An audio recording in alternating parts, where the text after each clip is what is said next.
Bangladeshi football ফ্যানদের জন্য সুখবর, বাংলাদেশ সাফ থেকে বেরিয়ে এএফএফ এ যোগ দিতে যাচ্ছে। তো আপনাদের বলে রাখি সাফ এবং এএফএফ এর মধ্যে পার্থক্যটা কি। সাফ হচ্ছে সাউথ এশিয়ান ফুটবল ফেডারেশন, আর অন্যদিকে এএফএফ হচ্ছে এশিয়ান ফুটবল ফেডারেশন। এএফএফ হচ্ছে দক্ষিণ এবং পূর্ব এশিয়ার ফুটবল খেলুড়ে দলগুলো নিয়ে সংগঠিত হয়েছে। এএফএফ এর হয়ে বর্তমানে 13টি দেশ খেলছে, যার মধ্যে 2013 সালে নতুন সংযুক্ত হয়েছে অস্ট্রেলিয়া। নিজেদের উপমহাদেশ থেকে বেরিয়ে তারা এএফএফ এ যোগ দিয়েছে। অপরদিকে সাফের অর্থাৎ সাউথ এশিয়ান ফুটবল ফেডারেশনের আওতায় রয়েছেন 7টি দেশ, যেখানে বাংলাদেশ, মালদ্বীপ, ভুটান, ভারত, শ্রীলঙ্কা এবং পাকিস্তান রয়েছেন। তো বর্তমানে দক্ষিণ এশিয়াতে ক্রিকেট যতটা জনপ্রিয়, কিন্তু ফুটবলে অতটা জনপ্রিয়তা নেই, যার কারণে বাংলাদেশ চাইতেছে দক্ষিণ এশিয়ার ফুটবল ফেডারেশন থেকে বেরিয়ে যেখানে দল বেশি রয়েছে এবং যে ফেডারেশন আন্ডারে দলগুলোর খেলার মান ভালো সেখানে যোগ দেওয়ার জন্য।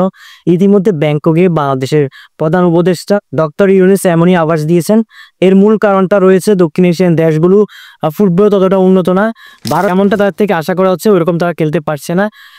ভারতের মতোই বাকি দলগুলোই সেম অবস্থা। আলদিবে তো বিগত 2 বছর ধরে কোন বড় টুর্নামেন্ট হচ্ছে না, বাংলাদেশ ফুটবলের মান ততটা বাড়ানো। অন্যদিকে পাকিস্তান, শ্রীলঙ্কা, বলতে গেলে সাফের আন্ডারে যে দেশগুলো রয়েছে তাদের ফুটবল খেলার মান একই রকম, আর তারা তেমন একটা উন্নত করতে পারছে না, ফুটবলের জনপ্রিয়তা আনতে পারতেছে না। যার কারণে বাংলাদেশ ফুটবল উন্নয়নের জন্য বাংলাদেশ ফুটবল ফেডারেশন চাচ্ছে এএফএফ এ যোগ দেওয়ার জন্য। বাংলাদেশ ফুটবল ফেডারেশন কি সাফ থেকে বেরিয়ে এএফএফ এ যোগ দেওয়াটা ভালো হবে, সেটি অবশ্যই কমেন্টস করে জানাবেন। এবং আপনি যদি আমাদের ইউটিউব চ্যানেল নতুন হয়ে থাকেন সাবস্ক্রাইব করতে বলবেন না, আমাদের ফেসবুক পেজটি ফলো দিয়ে রাখবেন।